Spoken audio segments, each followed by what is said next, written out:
ठीक है जी। ओके, तो पिछली क्लास में हम लोगों ने एक्सपेंडिचर मेथड शुरू करा हुआ था, ठीक है, और मैंने आपको ये लिख के भेज भी दिया था कि इसमें क्या क्या चीज़ें कवर होती हैं, इसके स्टेप्स थे। तो बेसिक कन्फ्यूजन जो हमें थी वो इसमें ही थी कि कैसे करना है। ये फॉर्मूलेज मैंने आपको लिखवा दिए हैं, ठीक है। तो इसको मैं एक बार आज दोबारा रिपीट करूँगा क्योंकि इसका थ्योरी वाला पार्ट थोड़ा सा रह गया। फिलहाल पहले मैं इसकी थ्योरी एक्सप्लेन कर देता हूँ, फिर इसका फॉर्मूला हम लोग लिख लेते हैं, फिर आगे बढ़ेंगे, ठीक है। इसको मैं मिटा बाकी तुम्हें समझ आया था पिछली क्लास में आ गया था? सर आपके सर फुल कैमरा का ओरिएंटेशन लॉक है, तो एक बार रोटेशन लॉक डिसेबल कर दो। क्या लॉक डिसेबल कर दूं? सर आपके फोन के नोटिफिकेशन सेंटर में रोटेशन लॉक वाला ऑप्शन है, उसको डिसेबल कर दो। डिसेबल कर दूं? अच्छा, मेरे पास यहाँ पे बना हुआ तो नहीं सर है। हॉरिजॉन्टल भी आ रहा है। नहीं, मेरे पास तो यहाँ पे तो कुछ नहीं आ रहा है वैसे। तुम्हें कुछ दिक्कत हो रही है उसकी वजह से गुरुवंश? लेटरल वो है उसका व्यू। अच्छा, तब आपने लैंडस्केप रखा हुआ, मुझे पोर्ट्रेट में दिखा रहा है। अच्छा, मैंने तो लैंडस्केप में ही किया हुआ है। एक बार दोबारा कनेक्ट कर, वो कुछ तो प्रेजेंट कर देता हूँ। रुको रुको, ये बाकी सारे लोग कहाँ गए? अच्छा है, एक मिनट रुको।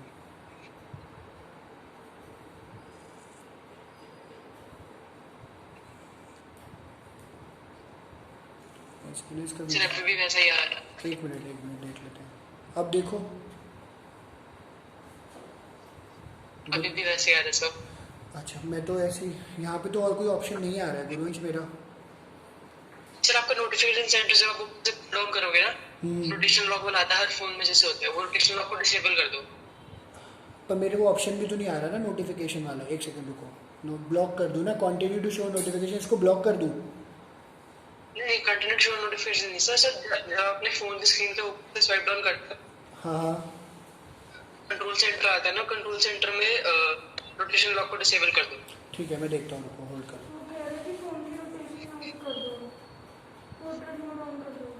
नहीं, रोटेशन नहीं, नोटिफिकेशन के लिए बोल रहा है। देख लेते हैं यस सर, हो गया सर। हाँ, ठीक है ठीक है ठीक है ठीक है ठीक है, चलो हो गया तो बहुत अच्छी बात है फिर तो। पर अब यहाँ मेरे को ऑप्शन नहीं आ रहे। आ गए।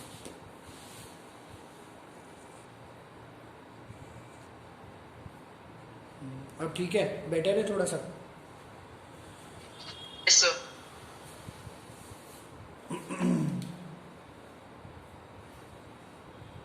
ठीक है जी।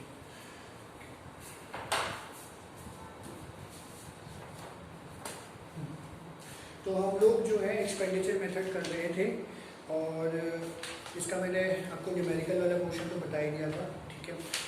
पहले मैं आपको ये समझा देता हूँ। तो जो पीछे हमने किया था, फिर मैं दोबारा लिखता हूँ, फिर हम लोग एक बार क्लियर भी हो जाएगा। तो जैसे क्या था कि नेशनल इनकम का पार्ट है, मैंने आपको बताया था। एक मेथड हम लोग कर चुके थे नेशनल इनकम में कि जीडीपी एवरेज में निकलता है, वैल्यू एडेड मेथड हम लोगों ने किया। ये दूसरा मेथड है, इक्विवेलेंट में 6 मार्क्स का क्वेश्चन आता है ये वाला। तो इसमें वो नहीं होता कि कम आ रहा है। इस बार फॉर्चुनेटली कम मार्क्स का आया था, बट वैसे 6 मार्क्स का ही क्वेश्चन आता है, ठीक है। तो ये चीज़ है। अब थ्योरी तो उस दिन हम लोगों ने सारी कर ली थी, जिसमें हमने देखा था कि प्राइवेट फाइनल कंजम्पशन एक्सपेंडिचर है, गवर्नमेंट फाइनल कंजम्पशन एक्सपेंडिचर है, जीडीसीएफ था, नेट एक्सपोर्ट्स था। इन सारों को ऐड कर देते हो आप, तो आपका नेशनल इनकम यहाँ पे आ जाता है, ठीक है। यहाँ थोड़ा सा वो लगेगा, बट वो मैं सब करा लूँगा कुछ। फिलहाल इसको समझना, ये डायरेक्ट मैं समझा दूँगा, ठीक है। अब अल्टीमेटली होता क्या है कि ना, आपको हर तरीके का क्वेश्चन आता है। जैसे क्या होता है, एक तो एक्सप्लेनेशन का क्वेश्चन आपको आ ही जाता है कि एक्सपेंडिचर मेथड पूरा बताओ। एक आपको कभी कभी स्टेप्स का क्वेश्चन आ जाता है कि इसके स्टेप्स लिखो सारे। तो यहाँ पे आप अपनी बुक में देखोगे, मेरे तो पेज 4.14 पे है, ठीक है। आपकी कोई भी होगा, स्टेप्स एक बार मार्क कर लेना। ये सब हमने एक्सप्लेन कर दिया है। तीसरी चीज़ है, जो कि आजकल कुछ क्या था, पहले ये क्वेश्चन आ रहे थे, अब नहीं आ रहे हैं। मतलब पहले क्वेश्चन आ रहे थे, बीच में बंद हो गए, फिर आना शुरू हो गए। Precautions of expenditure method, value added के प्रिकॉशंस हमने उन्हें कर लिए थे, अब इसके प्रिकॉशंस यहाँ पे बताए, ठीक है। अब यूजली क्या है, 3 मेथड्स हैं हमारे, तीनों मेथड्स में प्रिकॉशन सेम है ऑलमोस्ट, ठीक है। क्योंकि वो क्या है, नेशनल इनकम कैलकुलेट करते वक्त एक्चुअली में वो प्रिकॉशंस आपको ध्यान में रखने ही पड़ते हैं, इसके बिना काम ही नहीं चलेगा, ठीक है। एक हाँ, उसके बिना काम ही नहीं चलेगा। तो ये आपको ध्यान देना है। सबसे पहले इन्होंने बोला है कि इंटरमीडिएट गुड्स को हम लोग जो है नेशनल इनकम में इंक्लूड नहीं करते। इंटरमीडिएट गुड्स कौन से थे? आपके रॉ मटेरियल। तो हम लोग फाइनल गुड्स की कैलकुलेशन करते हैं। फाइनल गुड मतलब जो आपका फाइनल प्रोडक्ट हमारे सामने आता है उसकी कैलकुलेशन करेंगे, इंटरमीडिएट नहीं करेंगे। हाँ, क्वेश्चन करते हैं तो ऑब्वियसली उसको इंक्लूड तो करना ही पड़ता है, बिकॉज आपने गुड्स बनाए, कोई आपने लकड़ी यूज़ करी, आपने फर्नीचर यूज़ करा, जो भी किया वो आपको लिखना पड़ेगा। फिर इन्होंने बोला था कि ट्रांसफ़र पेमेंट हम लोग इंक्लूड नहीं करते। मैंने आपको ये बताया था, फैक्टर पेमेंट होती है, ट्रांसफ़र पेमेंट होती है। ट्रांसफ़र पेमेंट कौन सी होती है? जिसकी वन साइडेड एंट्री होती है, ठीक है, वन साइडेड एंट्री होता है। और ये सब रिव्यू करना हो तो सब यूट्यूब पे डला हुआ है, रिकॉर्डिंग कर करके सारा डल गया है वहाँ पे, तो ट्रांसफ़र पेमेंट वगैरह वहाँ से सारा देख लिया। तो ट्रांसफ़र पेमेंट कौन सी थी? स्कॉलरशिप। स्कॉलरशिप के लिए आप कोई मेहनत नहीं करते, पेंशन है, डोनेशन है, गिफ्ट है, ये सारे ट्रांसफ़र पेमेंट है आपकी, तो इसको भी नेशनल इनकम में हम इंक्लूड नहीं करते। क्यों? क्योंकि आपको जैसे क्या, मेरे को ईशान को स्कॉलरशिप दे दिया तो मैंने अपनी तरफ से दिया है, ईशान ने उसके लिए कुछ किया नहीं है। मैंने ईशान के एनजीओ को डोनेट कर दिया तो ईशान ने उसके लिए कोई मेहनत नहीं करी, या मैंने कोई गिफ्ट दे दिया, तो ये ट्रांसफ़र पेमेंट है, ये नेशनल इनकम में इंक्लूड नहीं होती। फैक्टर पेमेंट सारी होती है। फिर सेकेंड हैंड गुड्स को हम इंक्लूड नहीं करते। क्यों नहीं करते? क्योंकि ऑलरेडी फर्स्ट हैंड गुड्स जब वो बिके होंगे उसकी एंट्री तब हो जाती है, तो सेकेंड हैंड गुड्स को हम लोग इंक्लूड नहीं करेंगे। बट सेकेंड हैंड गुड्स को खरीदते बेचते वक्त अगर आपने कोई कमीशन पे करी हो उसको हम लोग इंक्लूड करेंगे, क्योंकि वो करंट ईयर की प्रोडक्टिव एक्टिविटीज में आ जाएगा। ठीक है, सिंपल सी बात। अब जैसे क्या, मैंने कीरत से गाड़ी खरीदी, अब कीरत से मैंने गाड़ी खरीदी, कीरत ने मुझे बेची, मैंने खरीदी, तो इसमें हम मान के चलो कीरत ने तो बेचा, कीरत डीलर है, तो वो जो भी कमीशन उसकी होगी 2% कमीशन होती है, 2% कमीशन जो भी बनेगी वो कीरत की करंट ईयर की इनकम में काउंट होगा, उसको नेशनल इनकम में काउंट करेंगे। इसने गाड़ी सेकेंड हैंड मुझे बेची है उसको काउंट नहीं करेंगे, क्योंकि वो ऑलरेडी फर्स्ट टाइम पे जब वो बिकी थी पहली बार 4 साल 5 साल 10 साल पहले वो रिकॉर्ड हो गई। ठीक है, ये चीज़। फिर इन्होंने बोला purchase of financial assets. Financial asset जैसे आप नया घर खरीदते हो, ठीक है, तो वो तो कोई प्रॉब्लम नहीं है, नया घर खरीदे, बिल्कुल रॉ नया घर खरीदे हो तो पहली बार बिकेगा वो, तो उसको तो इंक्लूड करेंगे। रीसेल वाला जो इशू हो जाता है उसमें फिर हम लोग नहीं करते। तो जैसे इन्होंने बोला है शेयर, डिबेंचर और बॉन्ड है, ये सब इंक्लूड हम लोग नहीं करते। क्यों नहीं करते? जैसे अगर किसी कंपनी ने शेयर लॉन्च करे हैं, मैंने करी है पहली बार, तो मेरी ओनरशिप हो गई, ईशान ने बोला सर आप मेरे को बेच दो, ठीक है, तो मैंने ईशान को बेच दिया। अब ये ओनरशिप ट्रांसफर है, चाहे मैं प्रॉफिट पे बेचूं चाहे लॉस पे बेचूं, ये इंक्लूड नहीं होगा।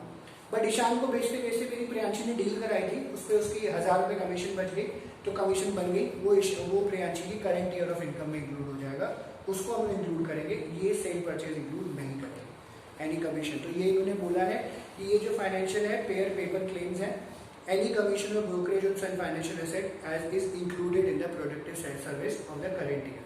And last, expenditure on own account production. Own account production मतलब, क्योंकि ये इसी में है सिर्फ, जो भी आप खर्चा कर रहे हो खुद के लिए चीज बनाने का, खुद के लिए चीज बनाने की, लाइक फॉर सेल्फ कंजम्पशन, ठीक है, या फिर imputed value of owner occupied house, या फिर free services from general government and private non profit institution will be included in the national income since they are productive activity. अब जैसे क्या है, मान के चलो कि प्रियांशी का सोफा बनाने का काम है, बनाया जा रही है सोफा, सुंदर सुंदर सोफे बना रही है, 5 seater, 2 seater, 1 seater, half seater, सारे सोफे बना रही है छोटे बच्चों के लिए।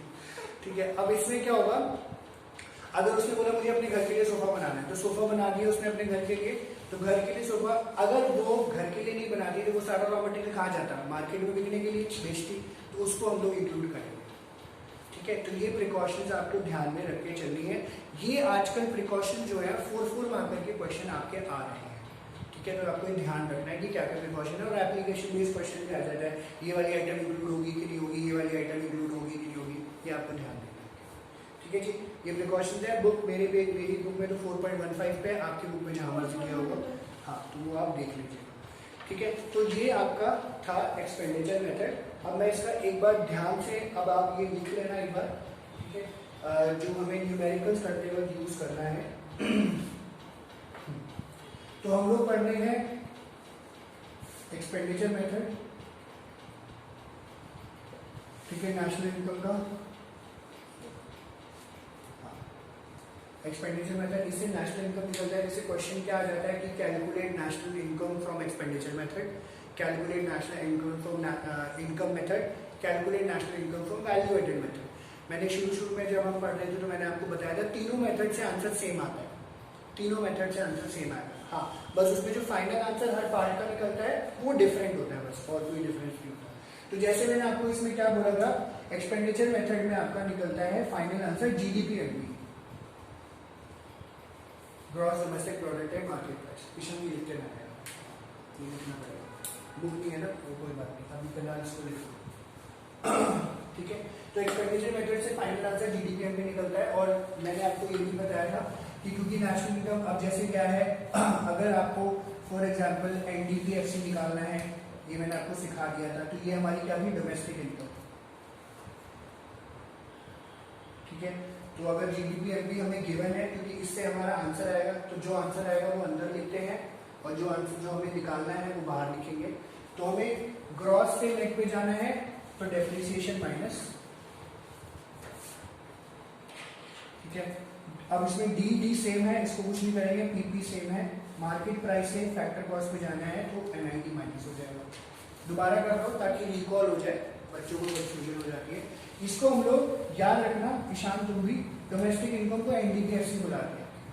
ठीक है, तो जो जिस मेथड से जो आंसर निकलेगा हमारा, वहां से हमें यहाँ पे जाना पड़ेगा। ठीक है, ये तो बेसिक सा क्वेश्चन है। मोस्टली क्वेश्चन में आपको बोलेंगे NNP/FC निकालो, NNP/FC which is national income, national income. तो नेशनल इनकम में अब अगर सिंपल सी बात है, अगर आपको GDP/MB दिया हुआ है तो आपको वही चीजें यहाँ पे रखनी पड़ेगी। फिर से वही बात है, ग्रॉस से नेट पे गए हो, वही ऊपर डेप्रिसिएशन माइनस कर दो। अब आप डिफरेंस देखोगे, देखो N है यहाँ पे D है, तो डोमेस्टिक से नेशनल पे जाने के लिए आपको NFI ऐड करना पड़ेगा, net factor income from abroad, net factor income from abroad. और मार्केट प्राइस से फैक्टर कॉस्ट पे जाने के लिए minus NIT, net indirect taxes. ये भी लिख लो जो हम ये समझा रहे हैं। ठीक है, ये आपको तरीका अपनाना पड़ता है। जस्ट फॉर एग्जाम्पल मैंने आपको बता दिया ताकि एक आइडिया लग जाए कि हम क्या कर रहे हैं।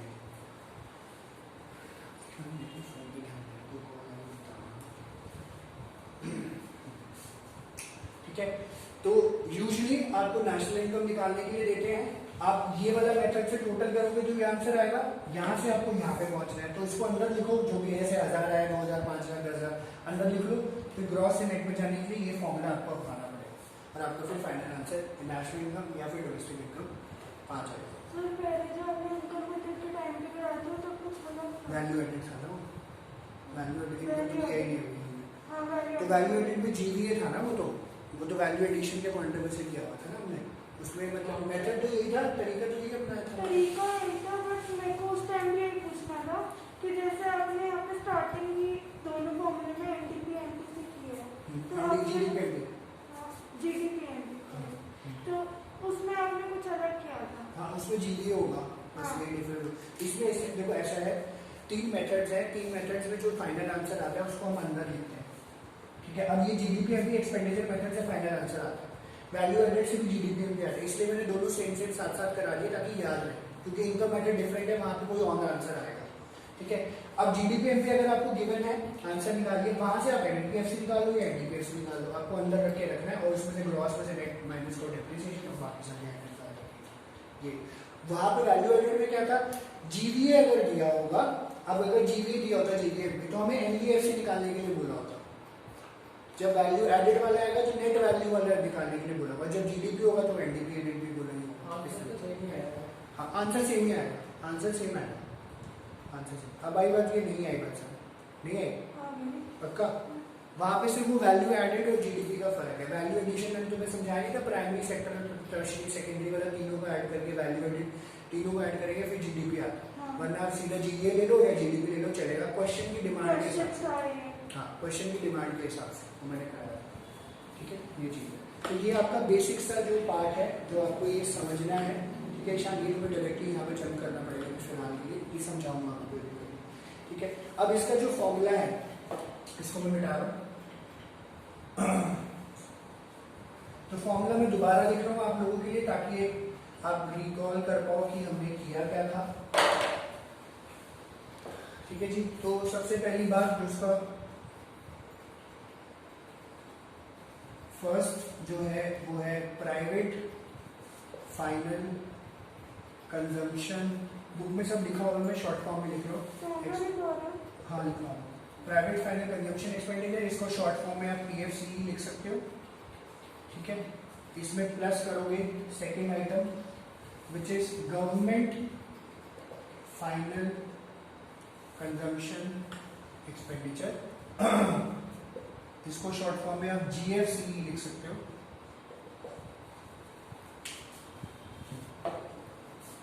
ठीक है। थर्ड इसको भी फिर ऐड करोगे which is gross domestic capital formation. इसका बड़ा फॉर्मूला था वो मैं बाद में बताता हूँ आपको, इसको GDCF बोलते हैं हम लोग, ठीक है। या फिर इसको आप ग्रॉस इन्वेस्टमेंट भी बोलते हो, पिछली क्लास में मैंने आपको बता दिया था ये, ठीक है। और चौथी आइटम जो प्लस करते हो वो है नेट एक्सपोर्ट्स,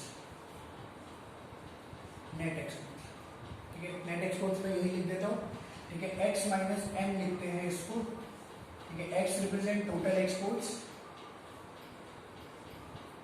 और M रिप्रेजेंट टोटल इम्पोर्ट्स,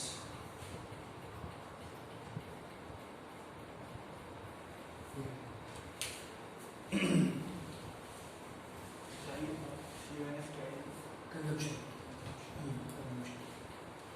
ठीक है। Private final consumption expenditure PFCE, government final consumption expenditure GFCE, gross domestic capital formation GDCF या gross investment, and net export X minus M लिख सकते हो, total exports minus total imports, ठीक है। ये आपको करना है। एक्सपोर्ट्स लेफ्ट साइड में इसलिए लिखा क्योंकि हम अपनी कंट्री का नेशनल इनकम निकाल रहे हैं तो हम पॉजिटिव ही चाहेंगे। हालांकि क्वेश्चन में आपको कंफ्यूज करने के लिए नेट एक्सपोर्ट माइनस में भी दिया होता है, नेट इम्पोर्ट्स दे देते हैं, इस तरीके से दे देते हैं, ठीक है। तो ऐसी कोई दिक्कत वाली बात नहीं। तो ये चार चीज़ें आपको यहाँ पे समझनी है। और इसका जो GDCF मैंने आपको बताया था, जो ये वाला पार्ट था, इसका मैंने फॉर्मूला आपको अलग से लिखवा दिया था, ठीक है। वो क्वेश्चन करते वक्त भी हम लोग देख लेंगे, ठीक है।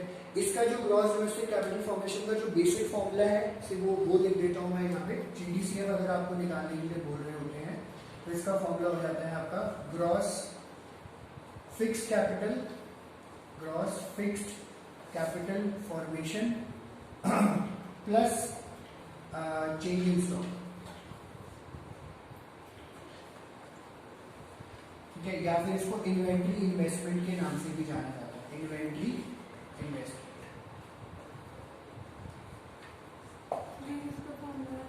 हाँ ये GDCF का, ठीक है। GDCF जो बेसिक फॉर्मूला है, जो मतलब डायरेक्टली आपका इसका आंसर निकल जाता है यूजुअली, ठीक है। तो GDCF का फॉर्मूला ये वाला जो ये वाला थर्ड वाला पार्ट है, ठीक है। ये लिख देता हूँ, याद रहेगा। हाँ जी, ये थर्ड वाला, हाँ gross fix capital formation plus change in stock,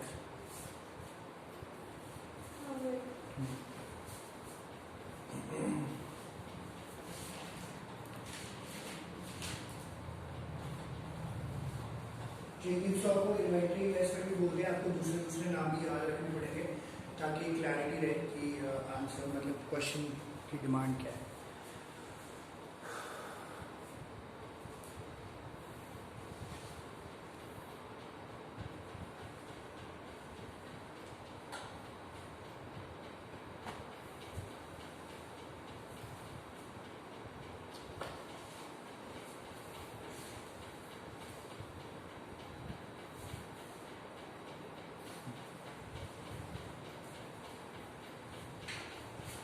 यहाँ तक अगर किसी को डाउट है, किसी को कुछ पूछना है तो प्लीज पूछ लो। अगर ये फॉर्मूले में किसी को कुछ पूछना है, अगर नहीं पूछना तो हम न्यूमेरिकल्स के ऊपर आ जाते हैं सीधे पर।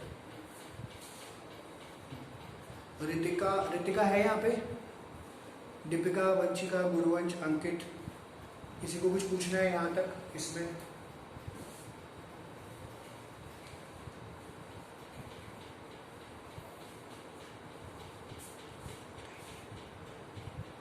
बोल दो, पैसे नहीं लगेंगे, बोल दो।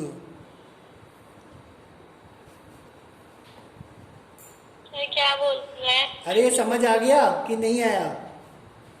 Okay sir. आ गया सर। वंशिका, रितिका है यहाँ पे, देखना रितिका है, रितिका।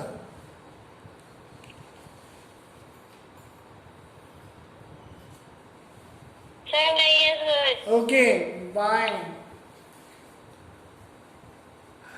ठीक है, धीरे तुम्हें समझ आया इतना क्वेश्चन, ब्रांच में तो आ गया होगा,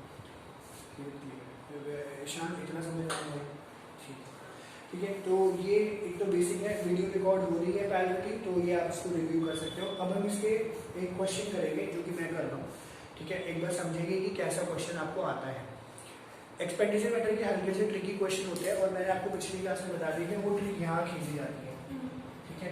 तो इस बाकी सब डायरेक्टली आपको दिया होगा, यहाँ पे आपको खोपड़ी घुमानी जाएगी, तो इसमें अगर गड़बड़ हो जाती है तो आंसर इधर उधर हो जाता है और क्रॉस चेक भी नहीं कर पाओगे आप, क्योंकि अगर सब लोग गड़बड़ करेंगे तो दिक्कत होगी। तो फॉर्मूला आपको थोड़ा सा इंटैक्ट रख के चलना पड़ेगा, ठीक है जी। इसको मैं मिटा रहा हूँ, आप क्वेश्चन करते हैं सीधा।